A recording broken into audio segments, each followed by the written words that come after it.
Ehramlar ölkəsi Misir. Misir dünyanın ən uzun çayı olan Nil çayının ətrafında yerləşib. Yer üzərində sonuncu böyük buzlaşma dövrü bitdikdən sonra kəskin iqlim dəyişikliyi baş verdi. Afrikanın şimal hissəsinə yağan yağışlar kəsildi, istilik artdı və yüzilliklərlə davam edən quraqlıq başladı. Nəticədə Afrikanın şimalında yerləşən su mənbələrinin, çay və göllərin çoxu qurudu. Meşələr, çəmənliklər yox oldu və Afrikanın şimalı səhraya çevrildi. Böyük Sahara səhrası yarandı. Həmin ərazidə yaşayan insanlar və heyvanat aləminin çoxu cənuba çəkildi. İnsanların bir qismi isə Nil çayının ətrafında məskunlaşdı. Əsas məşğuliyyəti yığıcılıq və ovçuluq olan insanlar üçün həmin dövrdə Nil demək olar ki, həyat mənbəyi idi. Nil daşqınları. Nil çayı cənubda, dağlıq ərazidə yerləşən göllərdən başlayır, düzən ərazidən keçərək Aralıq dənizinə tökülür. Güclü yağışlar nəticəsində Nil çayı öz məcrasından çıxır, daşqınlar başlayırdı. Bir neçə ay davam edən daşqınlardan sonra çayın ətrafında müxtəlif bitki və minerallardan zəngin olan lil qara torpaq qatı qalırdı. Çox münbit və yumşaq olduğundan bu torpaq əkinçilik üçün əlverişli idi. Belə torpağı toxa və ağacdan düzəldilmiş yüngül xışla da şumlamaq olurdu. Münbit torpaqlardan bol məhsul əldə edilirdi. Misirlilər qamış qarışdırılmış gildən bəndlər çəkir, çayın ətrafındakı torpağı ayrı-ayrı sahələrə bölüb əkin yerlərini artırırdılar. Nil çayından aralı olan torpaqları suvarmaq üçün arxlar qazır, kanallar çəkirdilər. Suyun çatmadığı hündür yerləri şaduf adlanan qurğunun köməyi ilə suvarırdılar. Misir, Afrika materikinin şimal-şərqində yerləşir. Nil çayı bu ölkədən keçərək Aralıq dənizinə tökülür. Əkinçiliklə yanaşı qədim Misirlilər heyvandarlıqla məşğul olurdular. Təsərrüfatın yüksəlişi müxtəlif sənət sahələrinin də toxuculuq, duluzçuluq, ağac işləmə inkişafına təkan verirdi. Həyat şəraitinin yaxşılaşması nəticəsində əhalinin sayı artdı, qəbilə və tayfa icmaları yarandı. Zaman keçdikcə iri tayfa məskənləri və mal mübadiləsinin edildiyi ərazilər şəhərlərə çevrilirdi. Getdikcə əhali arasında təbəqələşmə baş verdi. İşi təşkil edə bilən, idarəçilik qabiliyyəti olan insanlar başçı oldu. İcma daxilində və şəhərlərdə qayda-qanunları müəyyən edən ağsaqqallar və tayfa başçıları idarəçilikdə möhkəmlənərək hakimiyyəti ələ aldılar. Beləliklə, şəhərlərin meydana gəldiyi, idarə sisteminin və hakimiyyətinin formalaşdığı ərazilərdə dövlətlər yarandı. Aşağı Misir, Yuxarı Misir. Misirin vahid dövlət halında birləşməsi. İlk vaxtlar Nil çayının ətrafında 40-a yaxın kiçik dövlətlər yaranmışdı. Bu dövlətlər arasında suvarma kanalları, otlaq sahələri üstündə toqquşmalar baş verirdi. Güclü dövlətlər zəifləri öz tərkibinə birləşdirdikcə dövlətlərin sayı azalırdı. Eradan əvvəl 4-cü minilliyin ikinci yarısında Nil çayının ətrafında iki güclü dövlət, Yuxarı Misir və Aşağı Şimal Misir padşahlığı formalaşdı. Bu dövlətlər Misiri öz hakimiyyətləri altında vahid şəkildə birləşdirmək uğrunda uzun müddət mübarizə apardılar. Eradan əvvəl 4-cü minilliyin sonunda Yuxarı Misir qalib gələrək ölkəni bir dövlət halında birləşdirdi. Memfis şəhəri vahid Misir dövlətinin ilk paytaxtı oldu. Ölkə daxilində müharibələrin bitməsi, vahid dövlətin yaranması Misir təsərrüfatına və mədəniyyətinin inkişafına təkan verdi. Misir dövlətinin idarə olunması. Qədim Misir dövlətində hökmdar Firon adlanırdı. Dövlətdə bütün hakimiyyət onun əlində cəmlənmişdi. Firon qanunlar verir, qaydalar müəyyənləşdirir, ölkəni idarə etmək üçün canişin və məmurlar təyin edirdi. Çatı adlanan ali məmur vəzifəsini Fironlar adətən öz oğullarının birinə tapşırırdılar.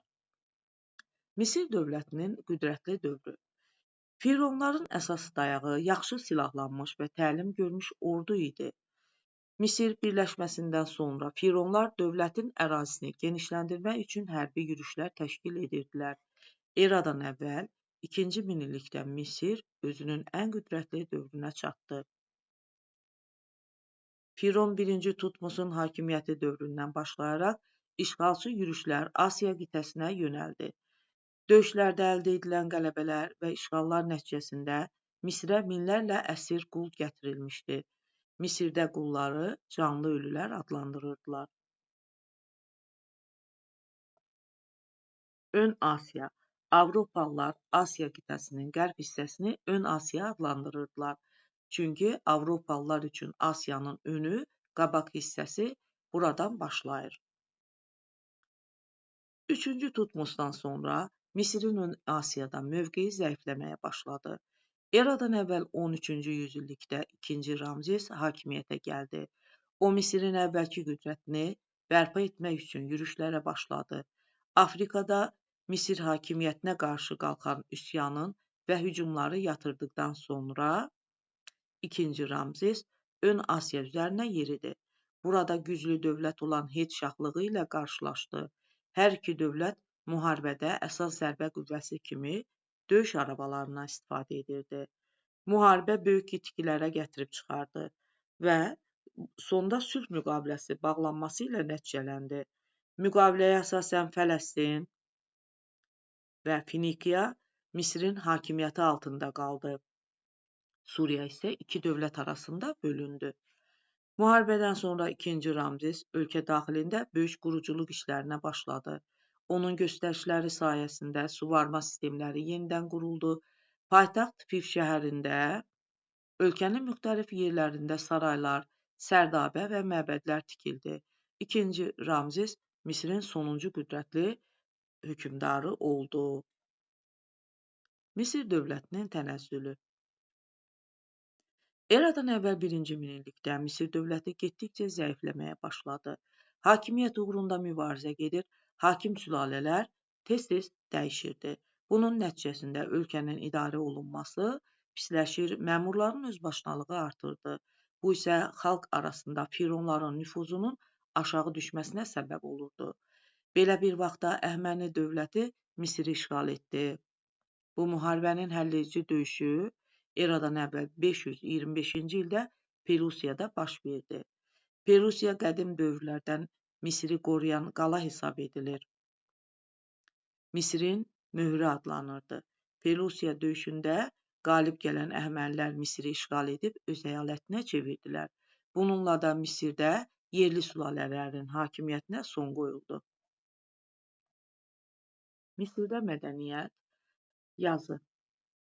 Ölkə tarixinin mədəni nailiyyətləri arasında yazı mədəniyyəti mühüm yer tutur. Yazının meydana gəlməsinin müxtəlif səbəbləri var idi. Qədim Misir yazısının yarandığı ilk ölkələrdən biri hesab olunur. Misir yazısı eradan əvvəl 4-cü minilliyin sonlarında meydana gəldi.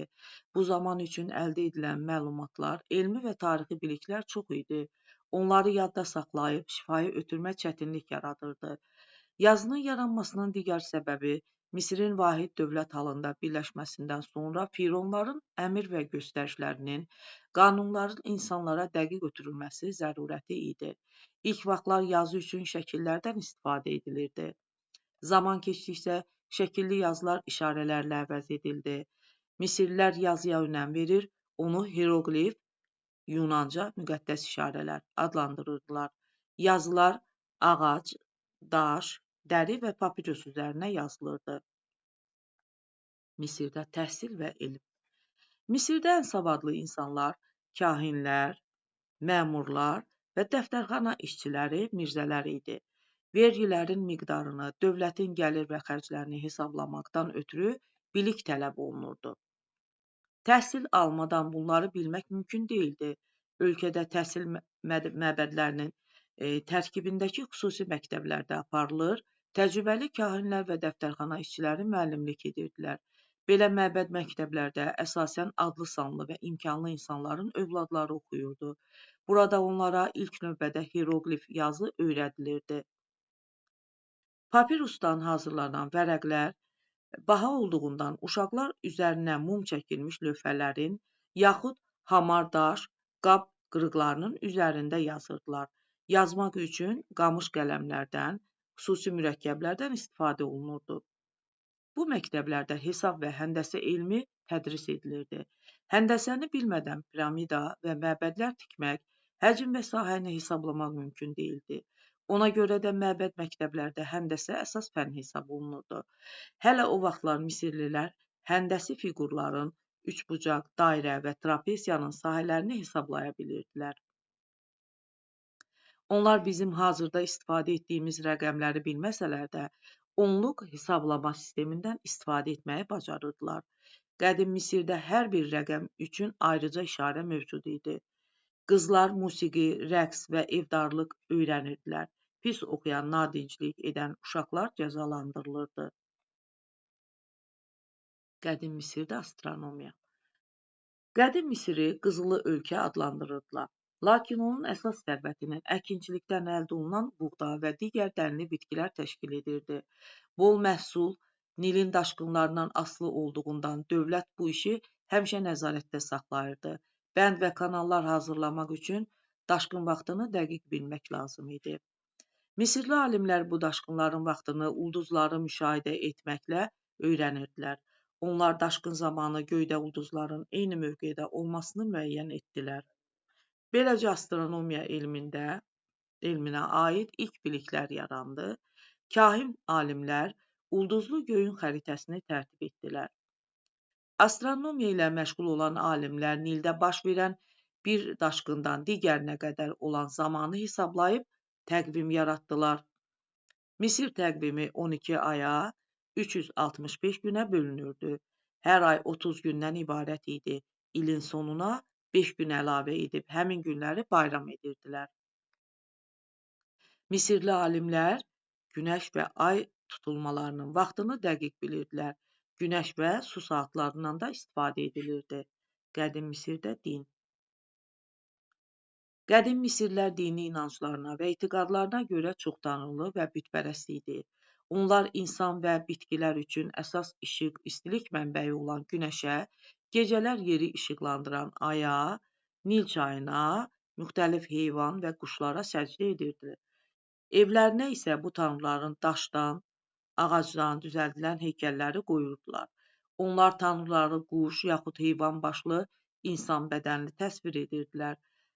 Baş tanrı sayılan Amon, Fironun havadarı, tanrıların hökmdarı sayılırdı. Qədim Misirdə təbabət. Misirlilərin bu sahədə də böyük nailiyyətləri var idi. Həkimlər xəstəliyi təyin etmək üçün nəbzi dinləyir, müalicədə müxtəlif bitkilərdən istifadə edirdilər. Onlar cərrahiyyə əməliyyatları aparır, göz, diş və digər xəstəlikləri müalicə edirdilər. Qədim Misirdə tibb elminin inkişafında mumiyalanma adəti də güclü təsir göstərmişdi. Misirlilərin inanclarına görə insanın bədəni bütöv qaldıqca o yaşayır.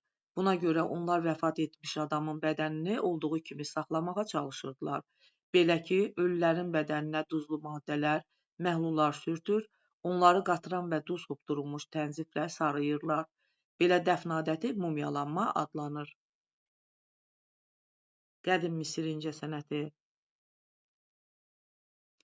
Misir incəsənətində əsas yeri heykəltaraşlıq və rəssamlıq tuturdu. Məbəd və məbədlərə rəngli boyalarla çəkilmiş rəsmlər, ucaldılmış heykəllər Misir sənətkarlarının yüksək səviyyəsindən xəbər verir. Rəsm və heykəllərin əksəriyyəti tanrıları və fironları əks etdirirdi. Fironların daş və qranitdən heykəllərini hazırlayan heykəltaraşlar onların əzəmətli görünməsinə çalışırdılar. İri daş heykəllərlə yanaşı, ustalar ağacdan kiçik fiqurlar da düzəldirdilər. Qızıl və qiymətli daşlarla işləməyə bacaran Misir sənətkarları yüksək ustalıq nümayiş etdirirdilər. Qədim Misir memarlığı. Misir memarlığında əsas yeri fironların dəfn edildiyi piramida formalı tikililər məbəd və saraylar tuturdu. Misri əbəs yerə ehramlar ölkəsi adlandırmırdılar. Minilliklər keçməsinə baxmayaraq, Misirdə indi də çox sayda ehramlar qalmaqdadır. İnşa edilən ilk ehramlar pilləli idi. Əvvəllər fironları çiy kərpicdən düzəldilmiş piramidalarda dəfn edirdilər. Daşdan tikilən ilk piramida Firon Djosersin şərəfinə inşa edilmişdi. Bu tikilinin hündürlüyü təxminən 60 metr olub, hündürlüyün 140 metr olan ən hündür piramida isə Firon Xeops üçün tikilmişdir. Böyük əhəng daşlarından tikilən, hər daşın ağırlığı 2 ton, üzərinə ağ üzlük daşı çəkilən bu piramidanı Misirlilər təntənə ilə Xeopsun üfüqü adlandırırdılar. Rəvayətə görə piramidanın ucundakı daş əvvəllər qızıldan olub.